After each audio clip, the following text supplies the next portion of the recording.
थी मैडम समाविया ताहिर, तो पुलिस ने हाई कोर्ट के नीचे तमाम रस्तों पे फोर्स खड़ी की हुई थी मैडम समाविया ताहिर को अरेस्ट करने के लिए, और तमाम रस्ते कॉर्डन ऑफ किए हुए थे, जिसकी वजह से दोबारा हम honourable Lahore high court Rawalpindi bench में आए और हमने प्रोटेक्टिव बेल दायर की। बिजली नहीं थी, हाथ से लिख के पिटीशन दी गई, तो जो सीनियर जज साहब हैं मिस्टर जस्टिस ऑनरेबल सदाकत अली खान साहब, उनके पास पिटीशन गई।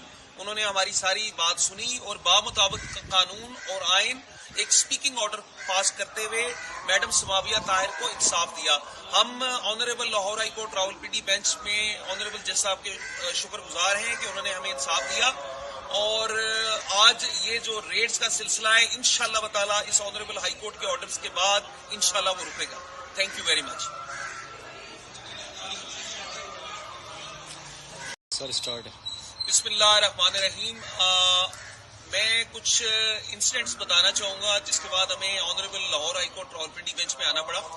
हुआ कुछ यूँ कि कुछ दिन से मैडम समाविया ताहिर जो शुमाली पंजाब की प्रेसिडेंट हैं, जो साबका एमपी हैं और जिन्होंने NA 57 से इलेक्शन कंटेस्ट किया रीसेंट इलेक्शंस में, उनके घर पे, उनके इन लॉज के घर पे, उनके ऑफिस पे पुलिस ने रिपीटेड रेड्स किए गुज़श्ता 7-8 दिन से, और वो इंतहाई प्रेशर में उन्हें रखा गया, उनको हिरासा किया गया, उनको परेशान किया गया।